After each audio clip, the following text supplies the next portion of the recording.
Hi friends, నా పేరు శంకర్ బాబు, ASB studio. Friends, please నా ఛానల్ని సబ్స్క్రైబ్ చేసుకోండి. ఇక మనం ఈ వీడియో గురించి మాట్లాడుకుంటే, ఇది రాజన్న సిరిసిల్ల జిల్లా వేములవాడ మండలంలోని నాంపల్లి గుట్ట, నాంపల్లిలోని నాంపల్లి గుట్ట అని అంటారు. ఇక్కడ లక్ష్మీ నరసింహస్వామి టెంపుల్ ఉంటుంది. గుట్ట ఎక్కగానే మనకు ముందుగా కనిపించేది పాము యొక్క స్వరంగ మార్గం. ఆ స్వరంగంలో భక్త ప్రహ్లాద చరిత్ర మనకు కనిపిస్తుంది. భక్త ప్రహ్లాదక విగ్రహాలు మరియు అతని తండ్రి హిరణ్యకశిపుడి విగ్రహాలు మరియు అతని తల్లి కాయాదు విగ్రహాలు కూడా మనకు కనిపిస్తూ ఉంటాయి. భక్త ప్రహ్లాదను ఏ విధంగా శిక్షిస్తారు అని ఇక్కడ విగ్రహాల ద్వారా మనకు తెలియజేస్తూ ఉంటారు. అక్కడ కాయాదు భక్త ప్రహ్లాద తల్లి అతన్ని గుండెలకు అత్తుకొని రోధిస్తున్న చిత్రాన్ని కూడా మనం అక్కడ చూడొచ్చు. అట్లనే హిరణ్యకశిపుడి భక్త ప్రహ్లాదను శిక్షించమని ఆదేశించిన విగ్రహాలు కూడా మనకు అక్కడ కనిపిస్తూ ఉంటాయి. లోపల ప్రతి ఒక్కటి కూడా భక్త ప్రహ్లాద యొక్క చరిత్రను మనం చూడొచ్చు. భక్త ప్రహ్లాదను కుండల కత్తుకుని రోధిస్తున్న తల్లి ఇక్కడ మనం ఆ చిత్రాన్ని చూడొచ్చు. ఇక్కడ విగ్రహాలు పక్కనే హిరణ్యకశిపుడు భక్త ప్రహ్లాదను చంపమని ఆదేశిస్తున్న విగ్రహాన్ని కూడా మనం ఇక్కడ చూడొచ్చు. ముందుగా మనకు కనిపిస్తుంది. అట్లనే భక్త ప్రహ్లాదను శిక్షిస్తున్న విగ్రహాలు కూడా మనకు కనిపిస్తాయి.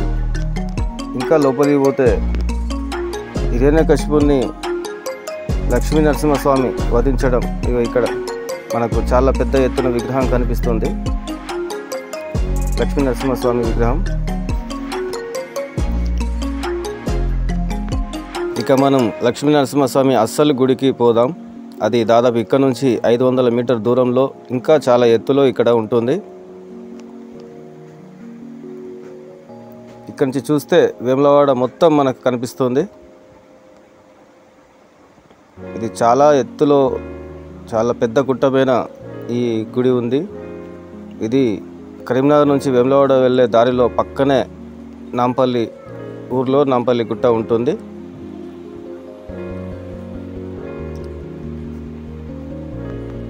ఇక్కడ కూడా చాలా బాగుంటుంది. మనకు ఎదురుగా కనిపిస్తున్న ఆ ఎత్తైన గుట్టపైనే లక్ష్మీ నరసింహస్వామి గుడి ఉంటుంది. హాయ్ ఫ్రెండ్స్, ఇది శ్రీ లక్ష్మీ నరసింహస్వామి టెంపుల్ వేములవాడ పోయే దారిలో ఉంటుంది. పెద్ద గుట్ట మీద ఉంటుంది. నాగమయ్య టెంపుల్ కూడా ఉంటుంది. ఇక్కడ కూడా చాలా బాగుంటుంది. చాలా ఎత్తుగా గుట్ట మీద నుంచి చూస్తుంటే మనకు వేములవాడ మొత్తం కనిపిస్తుంది. ఇక్కడ నుంచి వేములవాడ టెంపుల్ కూడా మనకు క్లియర్గా కనిపిస్తుంది ఈ గుట్ట మీద నుంచి. ఇక్కడ కూడా చాలా బాగుంటుంది లక్ష్మీ నరసింహస్వామి టెంపుల్. ఈ వేములవాడ పోయే దారిలోనే, వేములవాడ నుంచి 2 కిలోమీటర్ల దూరంలోనే ఈ టెంపుల్ ఉంటుంది. ఇక మనం లక్ష్మీ నరసింహస్వామి అసలైన గుడి చూద్దాం. ఇదే ఇక్కడ నుంచి మెట్ల మార్గం నుంచి గుట్టపైకి పోవాలి. ఈ గుట్టకు స్థల పురాణం కానీ చరిత్ర కానీ ఏదీ లేదు దాదాపుగా. ఇగో ఈ పక్కనే ఉన్న మెట్ల మార్గం, ఒకప్పుడు ఈ మెట్ల మార్గం నుండే గుట్టపైకి వెళ్ళేవారు. ఇప్పుడు పక్క నుంచి మరొక మెట్ల మార్గాన్ని నిర్మించారు. ఇది మనకు కనిపిస్తున్నదే లక్ష్మీ నరసింహస్వామి గుడి. ఇక్కడ ఒక పెద్ద బండరాయి పైన లక్ష్మీ నరసింహస్వామి విగ్రహం చెక్కినట్లు మనకు కనిపిస్తుంది.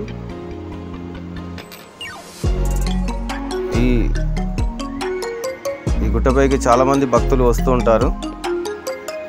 లక్ష్మీ నరసింహస్వామి దర్శనం చేసుకుందాం స్వామివారిని. ఇక్కడ నుంచి చూస్తే వేములవాడ మొత్తం కనిపిస్తుంది. వేములవాడ టెంపుల్ కూడా మనకు కనిపిస్తుంది. ఇది గుడి వెనుక భాగం. ఈ కొండకే లక్ష్మీ నరసింహస్వామి విగ్రహం చెక్కారు. ఇక్కడ కనిపిస్తున్న స్తూపం పైన గిన్నె ఉంటుంది. భక్తులు దానిపై కాయిన్స్ వేసి అలా ఆ కాయిన్ దాంట్లో పడితే వాళ్ళ కోరిక నెరవేరినట్లని భావిస్తూ ఉంటారు.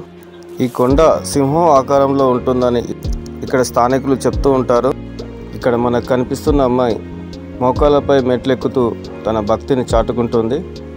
ఇది చాలా అసాధ్యమైన తను ప్రయత్నించడానికి మెట్లెక్కుతూనే ప్రయత్నిస్తుంది. శ్రీ లక్ష్మీ నరసింహస్వామి దేవస్థానం సంబంధించి నాంపల్లి గుట్ట దేవస్థానానికి సంబంధించి లడ్డు. ఇప్పటిదాకా మనం గుట్టనే మొత్తం తిరిగి చూసి స్వామివారి దర్శనం చేసుకున్నాం. తిరిగి పోయేటప్పుడు మనం ఎట్లాగో ప్రసాదం కొనాలి కాబట్టి లక్ష్మీ నరసింహస్వామి ప్రసాదం. ఫ్రెండ్స్, మనం గుట్ట ఎక్కి ముందుగా నాగమ్మ తల్లి కడుపులో నుంచి స్వరంగ మార్గంలో వెళ్ళి ప్రహ్లాదుని యొక్క చరిత్రను మనం చూసాం. తర్వాత మనం గుట్టపైకి వెళ్ళి శ్రీ లక్ష్మీనరసింహస్వామిని కూడా దర్శించుకున్నాం. ఇక మనం వెళ్ళిపోయే సమయం వచ్చేసింది కాబట్టి కిందికి దిగుతున్నాం. ఫ్రెండ్స్, ఇటువంటి మరెన్నో మంచి మంచి వీడియోలతో మీ ముందుకు వస్తాను. ప్లీజ్ నా ఛానల్ని సబ్స్క్రైబ్ చేసుకోండి. ఇక ఈ వీడియోకి లైక్ చేయండి, షేర్ చేయండి, కామెంట్ చేయండి. ఫ్రెండ్స్, మరొక మంచి వీడియోలో మళ్ళీ కలుసుకుందాం. బాయ్.